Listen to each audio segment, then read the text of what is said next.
The world listens. Good morning, good morning, good morning. Good morning, Lagos. Good morning, Nigeria. Good morning, world. Yes, it's none other than Fumi Bangwala today on HerLens this morning on Women Radio 91.7 FM. Yes, if you were looking for Rose's voice, sorry, not sorry. Welcome to a brand new month. Welcome to the best month in the year. In the calendar period, I was going to say in the year 2026, but the best month in the year period, March. We only have March and the other months. Let me just tell you, yes, you already know that it's my birthday this month and it's a milestone age I'm turning. So, but me, I'm always excited for my birthday. If you feel like your birthday month is the best, great, but I'm not going to argue with you. Think about every single person who's born in the month of March. We are great people. We are great PPY. Also, this month is International Women's Day month. Actually, we have so many things. We have Mothering Sunday, International Women's Day. We have Women's Day. So many things happening for women in this month. And you wonder why I say that this month is the best month of the calendar year period. Listen. Anyway, you're tuned into Women Radio 94.7. And this morning, we're going to be talking about different things with our different ladies from these several geopolitical zones that they're from. We have the Igbos, the southern parts, the Europe, what's the Yoruba part? Southern part, eastern part, and then the western part of Nigeria. If Rose was here, that would have been the northern part. But you got me. I'll be representing the northern part today. Call me Halima this morning. Okay, good morning, Suzanne. Good morning, Buki Femi Ajala. How are you this morning? Hope you're fine. Good morning, Fumi. Happy new month. Well, let me tell you, June is the best month of the year. Happy Women's Month. HerLens family, good morning. Madam Buki, good morning. And it's good to be back this morning. It's good to see your pretty face, Fumi, because you are energy. When I say energy, you are energy. And I love it that we're starting with you. Yes. This one. Hi, Buki. Are you there? Good morning. How are you? Yes, Buki is here. We thank God. But please, you permit me this morning. No, I'm not permitting you. Okay, just give me. Okay, no problem. So just give me some minutes. Let me get out of this environment then. Okay. And let me get out of this environment. I'm joking. No, so I can go to another place. That's fine. How are you this morning, Buki? I'm fine. I'm doing. It's good to hear your voice this morning. Yes. All right. We're going to get into it this morning. We have quite a few things to talk about. But first of all, we're going to be talking about the Zero Discrimination Day that happened. Was it yesterday? Let me confirm that it was yesterday. I think it was yesterday. Yes, 1st of March, Zero Discrimination Day. Now, before I get into it, I was saying this to Emmanuel this morning during the Daily News Review. I was at the premiere. I happened to be at the premiere of the documentary Mothers of Chibok, and I had mentioned one of the things that was very, very eye-opening. Was it eye-opening? Very noteworthy that I noticed was that some of the girls who escaped or who were rescued, whichever way you put it, there's a particular girl, the first girl we were introduced to, had a son. So I didn't even think that, I thought she was married when she came out of captivity. Turns out that the son that she has is for one of these Boko Haram terrorists, right? And initially, we didn't understand why her family members were just somehow toward her kid. She wanted her kid to start school, and her mom says, I don't know, but ain't nobody got time to take your kid to school. Her sister was unavailable as well. Her brother was like, yeah, whatever. Turns out that the reason why that was happening was because she had her son by these Boko Haram people, right? And there's that stigma. Nobody wants to be associated with her son. She even went on to say how parents of other children ban their children from playing with him. Now, I understand the part of it, like, oh, what he's is a son fathered by a terrorist that's probably caused killings and stuff, but that child is an innocent life, right? And why would you do that? And eventually we saw another girl who was rescued years down the line, and same thing. I was just like, and this one came back with children. One was maybe 3, the other one was barely a year. And my heart broke because we're already seeing the stigma and the discrimination that this other child is facing. Ali, that was his name. That's his name.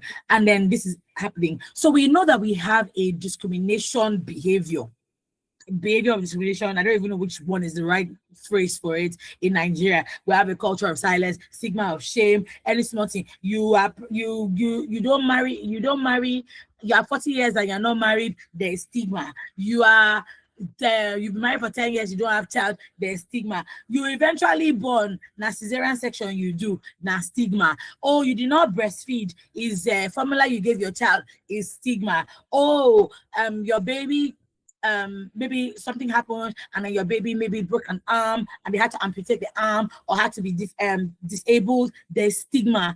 You are a woman, there's stigma. There's discrimination against it. So it's so interesting that we have March 1st as the Zero Discrimination Day. However, what this discrimination day is actually shining a light on is on people who are facing persistent discrimination because they are living with or at the risk of HIV, right? And that's another big stigma on its own. So I want to hear, your thoughts on this, because let's not lie, let's not steal. If somebody came to you and said maybe a love interest in you personally or in your kid and said that they had HIV, you're like, I'm sorry, no. If somebody told you they had HIV, nobody wants to listen. But then there are people, I think the issue is that we're forgetting that there are actually people behind this thing. Whether you got it because you were doing whatever it is, you were promiscuous, you're doing whatever it is, whether you got it from the razor at the barber shop or at a salon, whether you got it through drugs, it doesn't matter. There's still a human being, behind that disease. So I would like to hear your thoughts on what you think about this matter we're talking about this morning. Just a few minutes before we go ahead. Yes, Suzanne. Okay, so for me, starting with me, you are putting me on the spot. Okay, so for me, discrimination is every day. Yeah. It is not occasional. It is an everyday thing. And I like the fact that we are spotlighting those with HIV, but even beyond those with HIV, Fumi mentioned a whole lot of things, you had set the ball rolling. There's this gender bias. Na girl born, born boy. Oh, yeah. Woman, they born. There's this tribalism. Tribalism as well, yes. No, my child must not marry this, must not marry someone from this area. We have the religious bias. We have the religious bias. We have the classism. Oh, you are not in my seat as father. Fumi just talked about age bias. Coincidence. We have the work exclusion. Where people, I'm not even sure employers will employ you if they hear that you have HIV. That's the truth. You understand? That's the truth. Yeah. They would not want to employ you. Now we are looking at the health system neglect. I remember years back in Lagos, I did a research work, and I must give kudos to that facility. I will not mention names. There was this confidentiality, there was dignity, there was respect. If you see the caliber of people who walk in there to take medication for HIV, you would never, in your wildest imagination, assume that these people have HIV, and that is how life should be.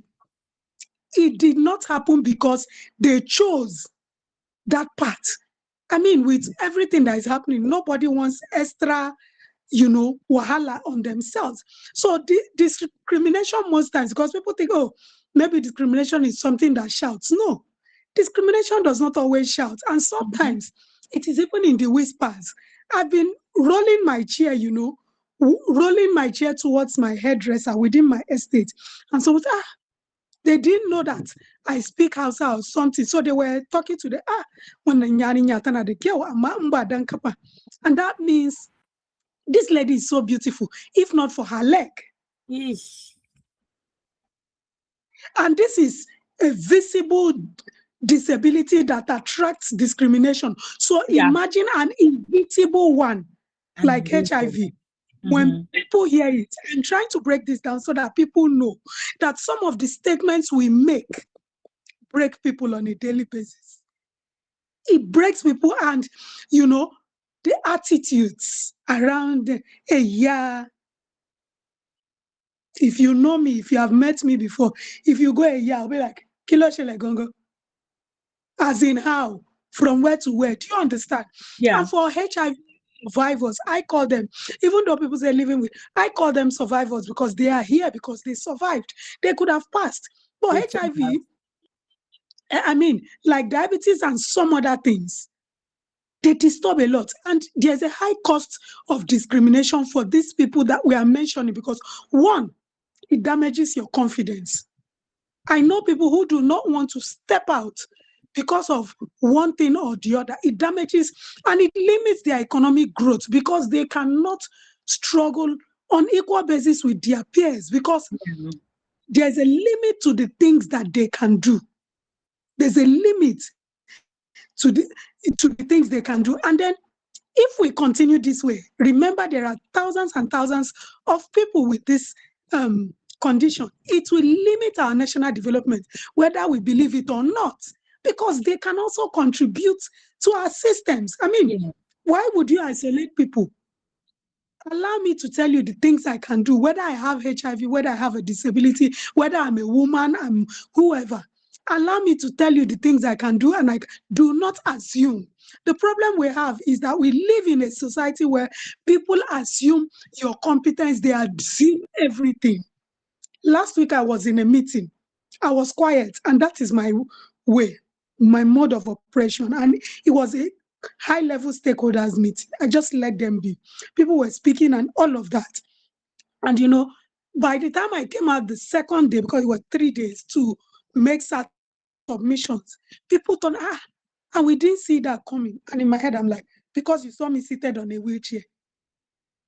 Until we begin to see people for the value, for the human being that they are, we will not go away. For a country that wants to develop at full capacity, we have to, you know, embrace everybody.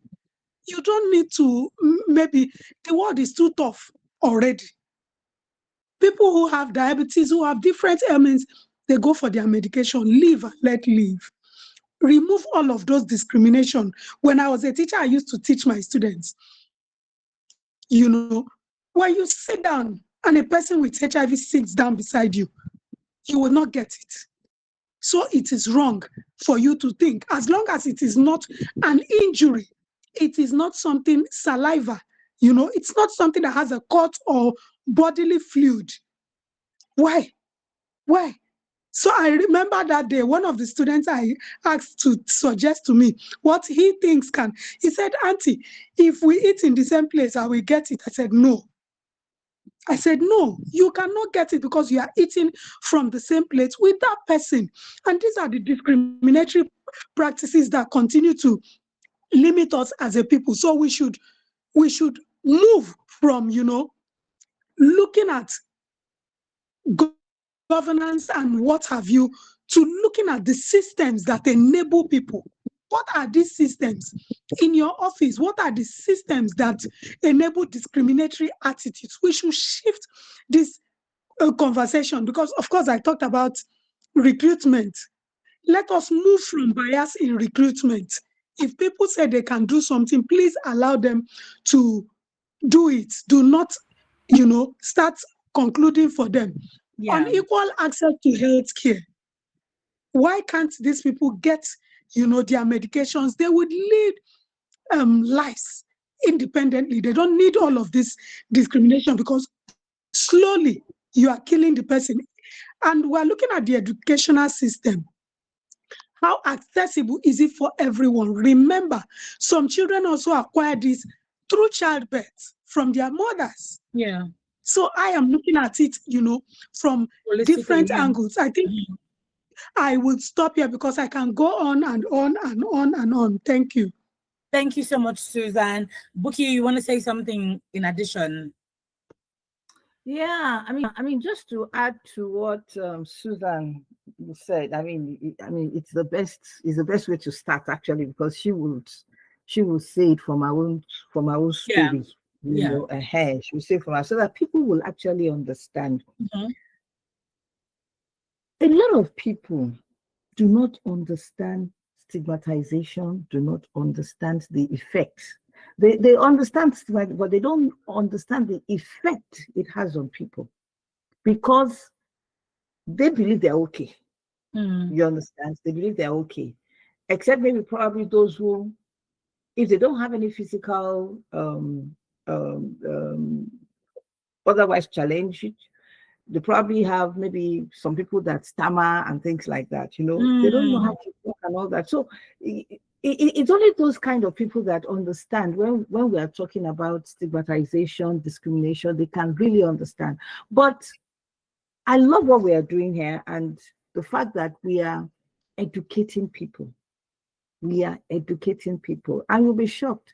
Some people will go out of today's discussion and have a better view, and they'll be able to appreciate and not discriminate or stigmatize. Because when we talk about stigmatization, it's just assigning a negative, or you are devaluing somebody, and you are making that person to be disgraced because of one thing or the other. You understand? And if you look at every human being, there will be something. You understand? Is either your nose is big or your lips are this, but we have been able to accommodate that. You understand? You have been able to accommodate that. But the ones that we have not been able to accommodate, the ones that we have not been able to accommodate, can we begin to talk about it? That there is no point discriminating, there is no point stigmatizing someone. But because today we are looking at the focus of HIV, I don't know why the awareness and the educational programs, stopped, or should I say, is reduced. Unlike that time when HIV was prevalent, that it was the talk of town. A whole lot of people came out to talk about it, that, oh, you cannot have HIV except if you do this, if you do that. But if you are able to manage, not to share needles, not to share blade, even if you are eating in the same plate, you will not contain it, So they were able to educate people. So I think for today, that awareness, that education should still go out, because some people still feel that, like what Susan said, somebody said, if I'm you, I will take it. That one still has that fear. Naturally, make we talk and the way it is. Naturally, when you hear somebody has HIV, has the HIV status, if you have not thought about it, the very first thing is that you will cringe, to say, and then later on say, but they have taught us now, if I don't share needle, if I don't have anything that has to do with blood being transferred or whatever, I should be okay. You understand? And then of course we have people that they live in the same house and they have not contacted it. Why? Because they know what to do. Once there is no transfusion of the blood and all that. I'm not an expert, so I don't want to say too much on that, but I think these are things that we need to begin to bring. We need to bring, to the fore, so that people will know. For me, I want to come from the angle of, let's begin to educate people. Let's begin to create that awareness. That you living in the same room, or you staying on the same bed, or whatever it is, you are not going to get it except if you do this and this. And I also know that even those who already have the HIV, I want to believe that they are still being managed and they are still being told what to do to protect to protect themselves so that they don't keep spreading these things. You can imagine if half of the population have HIV, the population is dead. Was it not? I've forgotten the name of the country, one African country that it was prevalent. If you look at their production capacity, it was low, because you see, if you do not have enough money to take care of your drugs and to live a healthy life, before you know what is happening, everybody will have it. You understand? So it is also good that they also come from that dimension, that they are also loyal to their country. They do not want to spread these things, you understand, so that people do not get it. I remember there was a particular film that I watched at that time. Somebody got angry, and and of course he now decided to just start giving all the ladies, it was numbering them until the thing got exposed. And when he was asked, he said yes, because it was a lady that gave him, and he also wanted to do that. That is very wrong. That is very wicked. You understand? And I don't think anybody should be doing that, right? Yes, some people walk into it because of their irresponsible way of life. So for such, you will say, well, you caused it. Well, there are some people who did not go there. They lived a responsible life. You mentioned some people. I know science has been able to get to ensure that babies, from HIV mothers, I think science has been able to wrap around that yes, the babies come out and they are clean, but yes, we know that some people innocently, they get this thing. So would you now pull them down? So for such people, I know they will probably have gone through trauma classes and all that, because they're angry. They did not live an irresponsible life, but hey, this thing happened to them. Yeah, so for such people, we can only say, you know what, get healed, and be an advocate, because somewhere you must have been able to trace how that thing, how you got contaminated with that, and then to advocate, for these things. I know it's a whole lot of process, but we can only pray that healing will come, to them, because now they now have to spend money on drugs and things like that, and protecting themselves. It's a whole lot, but we will keep talking about it, because we need to do the needful. Yeah, I'd like to stop here. Thank you very much. Thank you so much, Buki, for that. Okay, we're just going to go straight into the next headline, which Ibn Abo is good. Hi, Ibn Abo. Good morning. Hope you're good. It's good to see you. I'm here. Good morning. I'm here. I did here. How are you? Happy new month to you. New month to you, ladies. Buki F.A., Lady Susan, Olopomi Jai. That's me. It's great to be here. Good morning. Happy new month. Yes.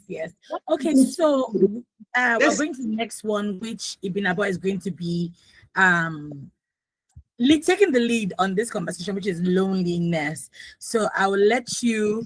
I'm particularly excited for this topic because I'm not going to say anything. Yes, Ibn Abo, over to you. But before we go ahead, we are live on YouTube at WFM 917. You can also listen to us on the go via our website, www.wfm917.com. Our phone lines are open if you want to weigh in on any of the conversations we're having. 09155 917 917 or 07000 917 917. Our toll-free line is 0800 1235 917. You can text or WhatsApp us on 08155 917 917 or 0703 1756 537. Okay, Ibn Abo, take it away. Okay, thank you. But quickly, I want to be permitted to just add a word or two to. Oh, yes, please. Go ahead. Please. Yeah. I listened to the ladies. They said a lot. You see, there's a part that Buki mentioned, that is on the part of the patient. How are you protecting others around you from not contracting this disease, because it is highly contagious and all of that? I like that part that she mentioned, because am I going to blame the HIV patient? Not really, because we grew up in a society where there is something that we call subtle discrimination. Even right from when you are little, you live in a family where it doesn't happen everywhere, but in most cases, and nobody saw it as anything so bad, none of that. There's this subtle discrimination. Ah, Yakukuru, where are you going? Because she's she's not Yeah. in that height like Buki. So Yeah. Yakukuru, there's no quarrel, no fight or nothing. They just say it. And they don't, and the person being addressed shouldn't be angry because I was only trying to, I didn't mean to hurt you or whatever. So that is partly in our system, this subtle discrimination. So when you carry it further and there's an HIV patient, sometimes, like let's say an HIV patient goes to the barbing salon. If the barber is aware that this person is HIV positive, maybe there are ways he could be more careful, not allow there to be a cut, that kind of a thing. But if you don't know, the tendency is to just go ahead and do what you are doing and then get infected innocently. Meanwhile, it is not the intention of the patient to infect you, but because of this subtle discrimination, which it does not only harm the individual, but also weakens the society.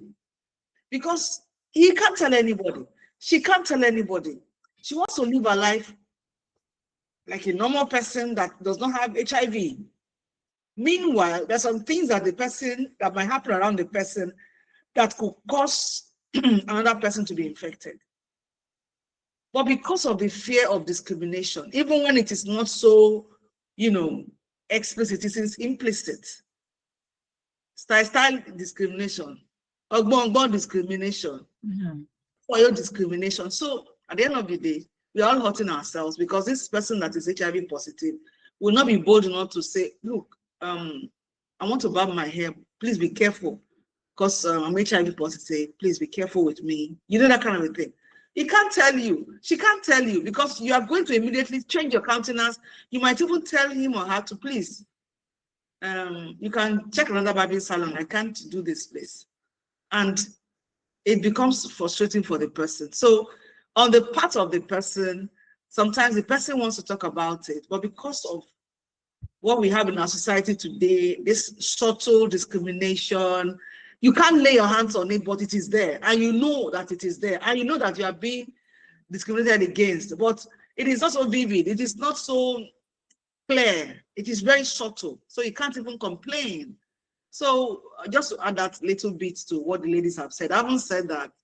I don't know why you're making me the main focus on this loneliness topic, but it is very important that we talk about this as often as possible because, a lot of things. I've come to realize that I was at a program and I've come to realize that even people who are speakers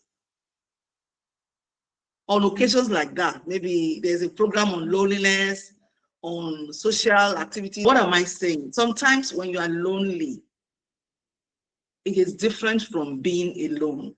You can choose to be alone. Maybe you go on a solitude, you go on a retreat, personal one, to a place, maybe you want to spend a few days or even a month. You want to focus on some things, you want to decongest your head and everything. It's a different thing entirely.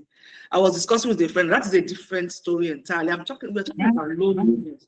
Loneliness that even when people are around you, they don't know that you are lonely.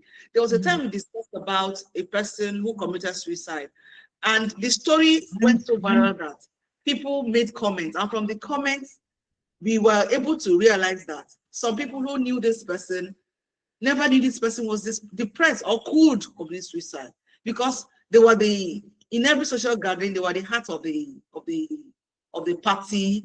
They were all over the place, loving, kind, very playful and everything. And you hear this person committed suicide and you begin to ask yourself, Kilo Shelley, what happened? Because Some people don't even know that they are lonely. Some people they do this mix up of loneliness and being alone. There's a lady who will tell you, no, I'm not, it's not loneliness. I just want to be alone. You want to be alone. You don't have friends. You don't socialize. You do a lot of things on your own, and you're not lonely. You are lonely. Because see, God created us as social beings. God knows why He created Eve. When God created Adam, He created Eve to be a helpmate, to be a friend, to be a companion, gist partner, and everything. So when you are lonely, you are lonely. Accept it and begin to look for help. There are times that you have not gone so deep. So with a few tips here and there, you can rescue yourself out of it and then normalize everything. But some people have gotten so deep into it. Some people are emotionally lonely. Some are situationally, they call it situational loneliness. Maybe somehow, maybe you got divorced. Maybe you got transferred to a new place and you are the type that who doesn't know how to make friends easily. So for some time, you are going to be keeping to yourself under the guise of I'm studying the people around me and everything. And before you know it, you are working alone, you are doing things alone. You go to work, you're not familiar with these new people. You work with them, you smile, but there is no relationship. Everything has to do with work. Everything is official. You don't have a friend amongst these people. And when you go home, you are alone in your apartment. And then gradually, you begin to fall deep into this hole of loneliness. And before you know it, you are getting diseases. People don't understand the correlation between loneliness and heart diseases. People don't understand the correlation between loneliness and depression. And this is a lot. I'm not a psychologist, but I just felt that, okay, let's look at this. Let's talk about it. Are you lonely? If you are lonely, what can you do? It depends on, it's not a one size fits all. If you are the type that is lonely because you don't have friends, you can make friends. I mean, like I tell people, if you want somebody to say good morning to you, you say the good morning first. If you want somebody to smile at you and say hello, you smile and say hello first and get a reciprocal reaction from that person. So we also have chronic loneliness. People who, right from childhood, they don't mingle. They will tell you this child is an introvert. Parents should be observant. A child is an introvert. There is a thin line between being an introvert and chronic loneliness. They grow up. I have a cousin who they say, he's very quiet. He doesn't check any cock in the cup. And at the end of the day, it took the guy a long time to come out. Even family meetings, grandchildren meetings, he will not come.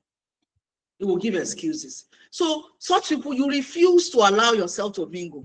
You refuse to give yourself the chance to come out of the dungeon of loneliness. So there are so many things. I know that the ladies have a lot to say because I'm just thinking that we need to talk about this.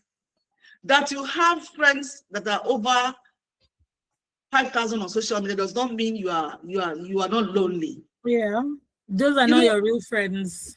There is something I observed on Facebook. I don't know whether it is just me or any other person has seen it like that. When it is your birthday and you post it, you have more likes, more comments than any other post. If you post other stuffs, a few people will just like it. Very, very few people will comment if you get any comment at all. But when it is your birthday, they want to greet you and everything. Maybe Susan can explain that. I don't understand that part. I don't understand it because I said, as you have seen, you are absolutely right. You are right. You are right. As you have seen my birthday, you have seen my other posts. Why didn't you rest? Why didn't you say something or even at least like? Why is it only my birthday? A friend of mine said, because when it is your birthday, most of your friends are notified and everything. I said, maybe. But don't mistake a lot of friends on social media as being very social because some of them don't even know you, they don't know you one-on-one. Some of them don't tell you what they really feel. If you post something there and you want their opinion, what they will tell you on that platform is not what they really meant or they really mean. They're just saying things just to fulfill righteousness or follow the bandwagon. If you sit one-on-one with them, you will see a different person entirely. So what am I saying here? What are we saying here? We are saying that if you are lonely, be deliberate to come out of it. Because you're going to end up being depressed, end up with anxiety, end up with heart diseases, end up with a lot of things, and you are going to be limited in terms of business. Because if you don't interact with people, how do you expand the scope of your business? How do you expand your whatever it is you are doing? How do you even get into a relationship? Like I tell people, nobody's going to go on this where they will come to your friends and say, good morning, family, or we saw a rose, a flower we want to pluck here. They don't do it again, maybe in the villages, but in the cities, nobody does it. So as a lady, I'm not saying you should go out there and say, oh, everybody come, I'm single. Who wants to marry me? No, a grand lady on this. So let me pause here and let the ladies speak, but we need to keep talking. Many people are depressed and they don't even know it. But if you understand depression, you will notice when you have interaction with them that this person is depressed. The way they get easily angry, the way they snap, the way they just withdraw and everything. You wonder, but you don't know that there's something wrong. There's depression that has set in. Thank you. Okay, who's going first? Susan, Buki. Okay, let me quickly jump on this. In my head, I have a lot of things going on because I agree that loneliness is not the same thing as being alone. And I want to start from where Mami Binabo just dropped. You know, social media is not real connection. Just last week, I was reflecting on that because it's not just birthday. When a person passes on, even people who don't know that person are the first to write a piece to. Just last week, I wrote it on my Facebook. If you follow me, I write a lot. I wrote it, I said, why do people wait for you to pass before they begin to write a epistle of how you help them, how this happened? Why? And on your birthdays, when you make posts, nobody talks to it. So for social media, we are digitally connected, but not emotionally connected, except people who know you one-on-one. So don't let social media paparazzi, deceive you. Scrolling is not belonging. That is why when you make one mistake, they will drag you more than Tiger Generator. Now, coming to loneliness, the truth is it's a public health issue, because it leads to depression, anxiety, and so many other things. And if it was not important, countries like the UK will not even appoint a minister. In UK, they have a minister for loneliness. That is to tell you how important it is. So it is bigger than emotions. It affects our mental and physical health. And I think people should start addressing these issues with so much seriousness, especially when we are going through hard times as a nation. People are wondering where will their next meal, when will this happen, when will that. It's very easy to get drowned in some of these things. And then the fact that the culture of silence makes it worse, especially in Nigeria. We don't easily admit to loneliness, We are taught to be strong. We are taught to pray about it. We are so religious. And instead of having honest conversations to even know what is wrong with you, everything no be money. You can just have honest conversations to find out how is this person faring. Not just thinking, oh, now money, I no go even follow and talk. I no want talk anything. And then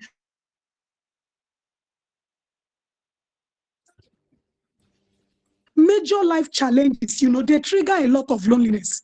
Personally, I am someone who likes to go out.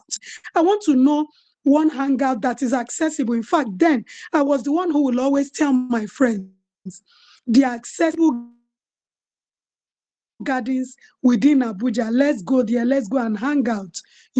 My female friends and all, we'll just take ourselves out. But because of the cost of transportation, I find myself staying home most times. I can't go out as much as I would love to, because sometimes the transport fee even pass the money what we go use, just relax a bit. And then the fact that someone might have an accident and have a disability, it changes the dynamics. You might lose a loved one, grief, divorce. Sometimes motherhood is a lot. I have seen young ladies who relapse after childbirth. Yes, retirement. You are wondering, so am I supposed to be? I remember in January, I was speaking to my mom and asking her when I traveled, I said, when are you retiring? She said, if I retire, what am I supposed to be doing? So all of these things, career shifts. There are a lot of things that affect people. I remember when I lost a job that was giving me 85% of my income in January last year. Slowly, I was drowning. One of the things that even brought me out, aside my advocacy, was joining Women Radio.